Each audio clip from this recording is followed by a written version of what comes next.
नमस्कार दोस्तों, मतपत्र में आपका स्वागत है और मैं हूं आपके साथ दुष्यंत चोपड़ा। वीडियो शुरू करें उससे पहले आपसे रिक्वेस्ट करता हूं, अगर आपने अभी तक हमारे चैनल को सब्सक्राइब नहीं किया है तो चैनल को सब्सक्राइब कीजिए, साथ वाले बेल आइकॉन के बटन को दबाइए ताकि हमारे हर आने वाले वीडियो की सूचना सबसे पहले आप तक पहुंच पाए। आज हम चर्चा करने जा रहे हैं भारतीय जनता पार्टी के नए अध्यक्ष, जो नवनिर्वाचित नए अध्यक्ष होने वाले हैं या भाजपा में जो अध्यक्ष पद का चुनाव होने वाला है उसके ऊपर हम चर्चा करेंगे। भारतीय जनता पार्टी एक ऐसी राजनीतिक पार्टी जो कि वो लोग क्लेम करते हैं, दावा करते हैं कि विश्व की सबसे बड़ी पार्टी है। अब खैर, दावा करने में कोई हर्ज नहीं है, आप कैसे भी करके उसको ऑनलाइन मेंबर बनाइए और विश्व की सबसे बड़ी पार्टी बन जाइए। लेकिन एक बात तो तय है दोस्तों, पार्टी के अंदर एक ऐसा सिस्टम जब से भाजपा का निर्माण हुआ है तब से उन लोगों ने उस सिस्टम को मेंटेन किया है, डेवलप किया है, उसका सम्मान किया है। वो है कि समय समय पर भाजपा के नए अध्यक्ष या पूरे देश भर में जो इनकी इकाइयां हैं उनके विधिवत चुनाव होते हैं, जहां पर कि लोकतांत्रिक तरीके से पार्टी का नया अध्यक्ष, भले वो मंडल स्तर का अध्यक्ष हो, भले वो जिला स्तर का अध्यक्ष हो, भले वो प्रदेश स्तर का अध्यक्ष हो और भले ही वो राष्ट्रीय अध्यक्ष ही क्यों ना हो, उसका बाकायदा चुनाव होता है। कहने को कहा जा सकता है कि भाजपा हाईकमांड या जो एक मदर ऑर्गेनाइजेशन भाजपा की मानी जाती है, राष्ट्रीय स्वयंसेवक संघ, वहां से निर्देश आते हैं, उसके बाद ही अध्यक्ष या बाकी सारा सिस्टम जो है वो तय होता है। पर बावजूद इसके आप देखिए, हमारे देश में सैकड़ों राजनीतिक पार्टियां हैं, लेकिन 90% से ज्यादा पार्टीज ऐसी हैं जो या तो परिवारवादी पार्टियां हैं, यानी जिस व्यक्ति ने उस पार्टी का निर्माण किया तो उसका अगला अध्यक्ष या संयोजक उसका बेटा या उसके ही खानदान का कोई व्यक्ति होगा, या फिर जाति विशेष जो पार्टियां हैं उनमें भी जो चुनावी प्रक्रिया है वो चुनावी प्रक्रिया का पालन किसी भी प्रकार से नहीं किया जाता, ऐसा इतिहास भारतीय राजनीतिक पार्टियों का बताता है। लेकिन भारतीय जनता पार्टी एकमात्र ऐसी पार्टी है जहां पर कि दरी बिछाने वाला कार्यकर्ता भी मंडल स्तर से लेकर राष्ट्रीय अध्यक्ष की कुर्सी तक पहुंचा है। भले उसमें वेंकैया नायडू हों, भले नितिन गडकरी हों, भले जगत प्रकाश नड्डा जो अभी वर्तमान में अध्यक्ष हैं वो हों, एक के बाद एक आप नाम गिनते जाइए, सभी ऐसे अध्यक्ष, राष्ट्रीय अध्यक्ष हुए हैं भारतीय जनता पार्टी के जो जमीनी स्तर से एक मंडल लेवल के कार्यकर्ता से उठकर उन्होंने अपनी पहचान बनाई और उनको राष्ट्रीय अध्यक्ष की कुर्सी तक पहुंचने का मौका इस पार्टी के सिस्टम ने दिया। अब जबकि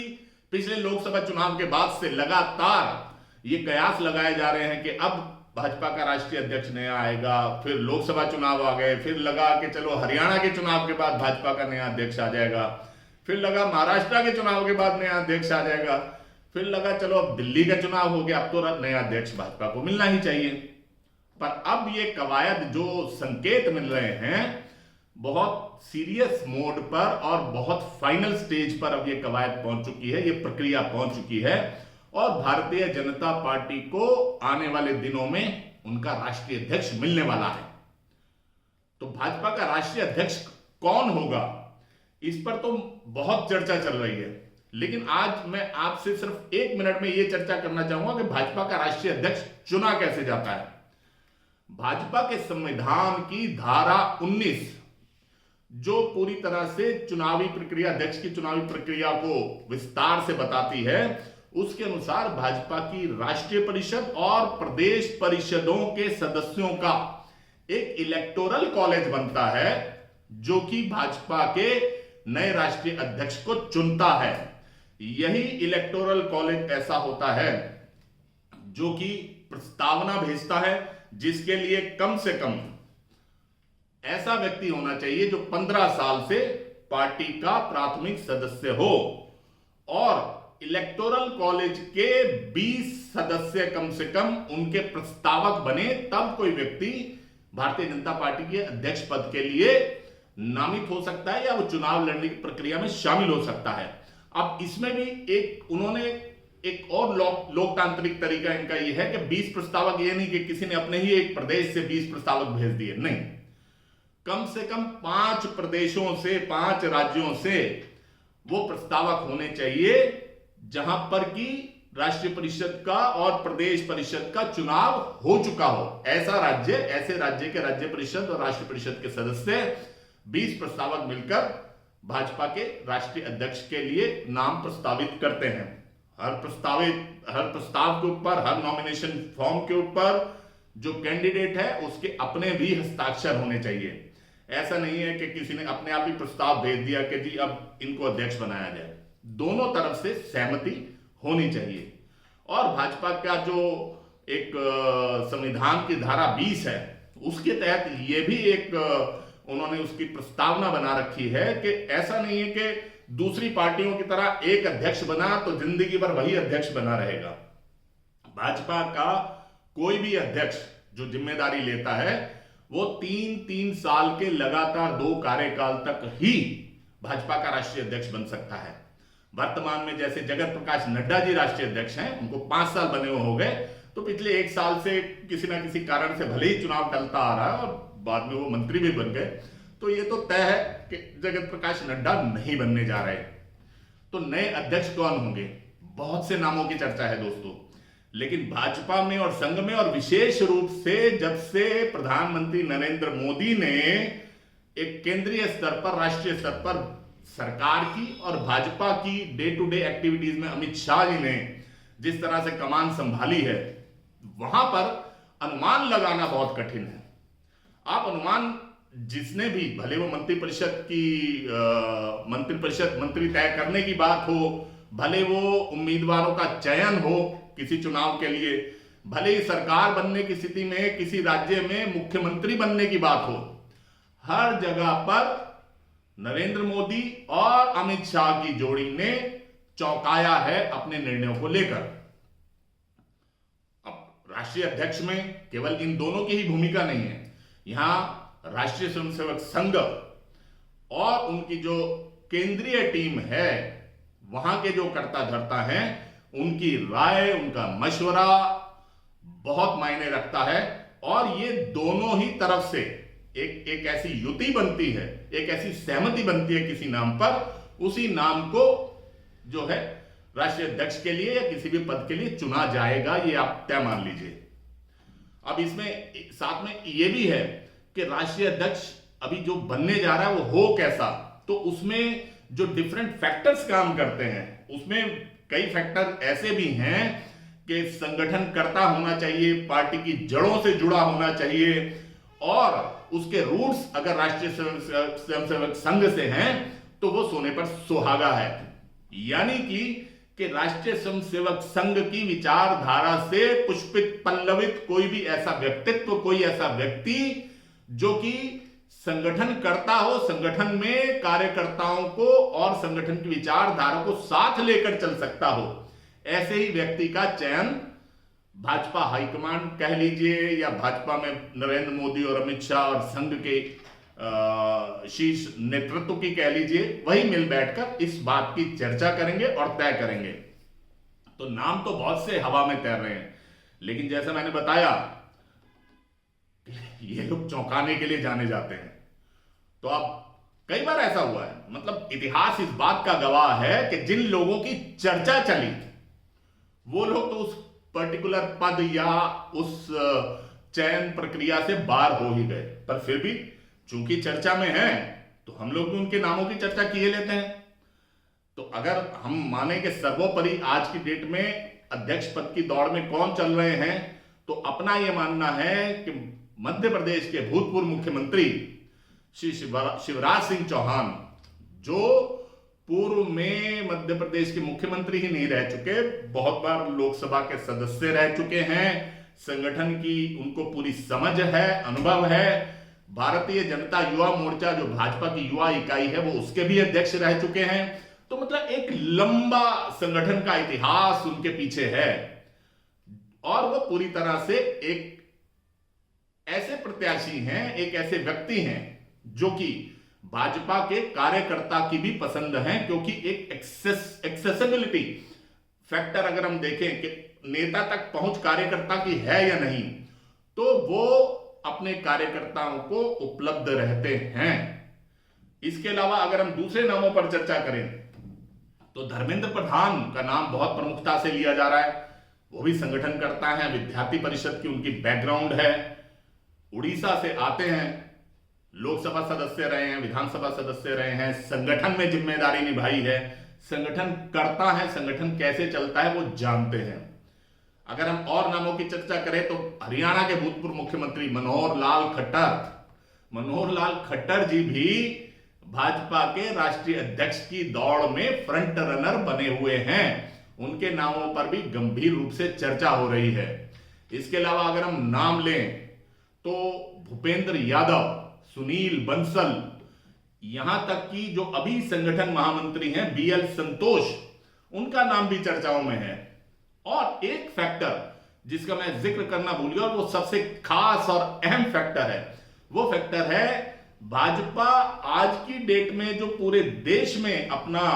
एक प्रभाव क्षेत्र बना चुकी है, अपना एक वोटर बेस बना चुकी है, अगर उसको कहीं पंख फैलाने की जरूरत है, अपने पैर पसारने की जरूरत है या अपनी जड़ें मजबूत करने की जरूरत है, तो वह है भारत के दक्षिणी राज्य यानी कि तमिलनाडु, केरल, तेलंगाना, आंध्र प्रदेश और कर्नाटका और तेलंगाना में काफी अच्छे रूट्स भाजपा ने बना लिए हैं। तमिलनाडु में पिछले चुनावों में 11% मत लेकर उन्होंने कांग्रेस को तीसरे नंबर पर धकेला था। कांग्रेस को 10% मिले, भाजपा को 11% मत मिले थे। इसी के साथ अगर हम बात करें आंध्र प्रदेश की, वहां पर वो चंद्रबाबू नायडू के साथ में सत्तासीन है भाजपा, लेकिन उन्होंने अपना प्रचार प्रसार तो करना ही है। तो ये एक बहुत बड़ी कवायद चल रही है। भाजपा के जितना भी थिंक टैंक है, आरएसएस का जो थिंक टैंक है कि भाजपा का अगला अध्यक्ष साउथ इंडिया से होना चाहिए, भारत के किसी दक्षिणी राज्य से होना चाहिए, ताकि भाजपा दक्षिण राज्य के नागरिकों में, मतदाताओं में एक ऐसा मैसेज दे सके कि भाजपा दक्षिण के राज्यों को भी अपने में समाहित करना चाहती है और वहां की भी जो एक थॉट प्रोसेस भाजपा का है उसमें दक्षिण भारत का भी अपना एक हिस्सा है। हालांकि पूर्व में 2 बार भाजपा ने दक्षिण से अपने अध्यक्ष दिए, लेकिन वो उनका कार्यकाल या तो सीमित रहा या किसी भी वजह से वो उस प्रभाव को नहीं छोड़ पाए। अगर हम दक्षिण के राज्यों की बात करें, दक्षिण से संभावित नामों की बात करें, तो जो चर्चा में है वो नाम है तेलंगाना से जो अभी कोयला मंत्री हैं वर्तमान में, जी किशन रेड्डी बहुत ही साइलेंटली काम करने वाले संगठन करता है।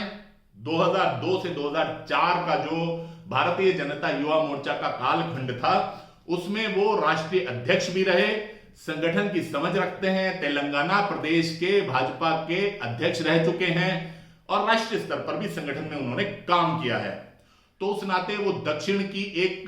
जो रिक्वायरमेंट है उसको भी पूरा करते हैं और साथ में संगठन की समझ भी है, युवा हैं, अभी उनके पास पूरा उम्र पड़ी है, तो स्वाभाविक रूप से वो एक साउथ से आने वाला नाम हो सकता है। हालांकि राजनीतिक हलकों में एक नाम लिया जा रहा है पुरंदेश्वरी देवी का, जो कि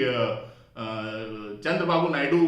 के साथ उनका रिश्तेदारी जो है वो जग जाहिर है, वहां से आती हैं। लेकिन ये तय बात मान लीजिए, मैं अभी से कह सकता हूं कि वो इस रेस में सिर्फ नाम किसी ने उड़ाया वो नहीं हो सकती, क्योंकि भाजपा के राष्ट्रीय अध्यक्ष का मामला ऐसा है कि भाजपा उसी को अध्यक्ष बनाएगी जो कि भाजपा की जड़ों से जुड़ा होगा, राष्ट्रीय स्वयंसेवक संघ की जड़ों से उसका पोषण हुआ होगा।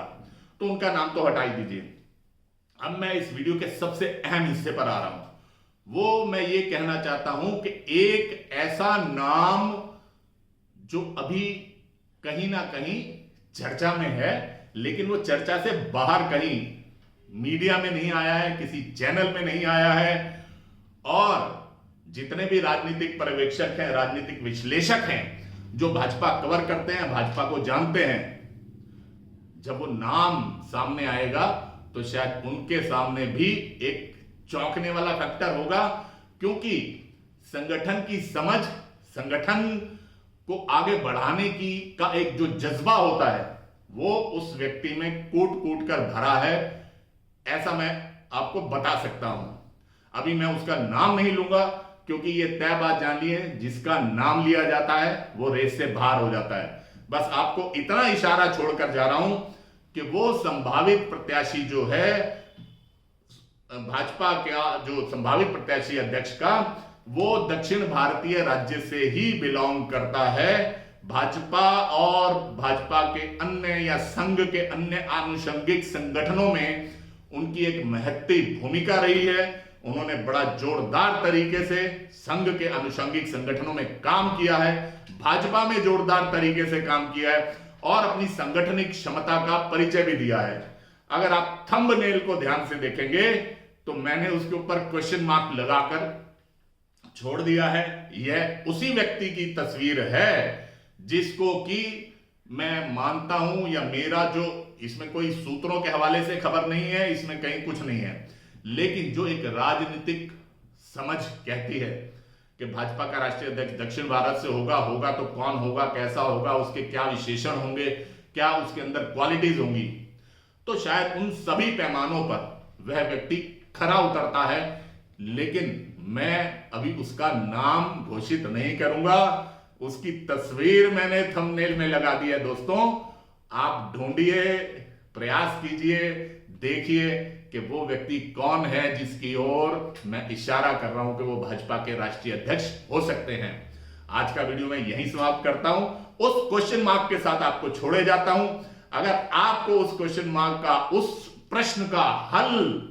मिलता है या आप किसी नतीजे पर पहुंचते हैं, तो कृपया वीडियो को लाइक करने के साथ साथ कमेंट बॉक्स में जाकर कमेंट लिखिएगा और अपने संभावित प्रत्याशी का नाम बताइएगा। मैं आपसे जुड़ा रहूंगा और लगातार हम राजनीति के ऊपर, विभिन्न विषयों के ऊपर इस मंच पर चर्चा करते रहेंगे। बहुत बहुत धन्यवाद दोस्तों।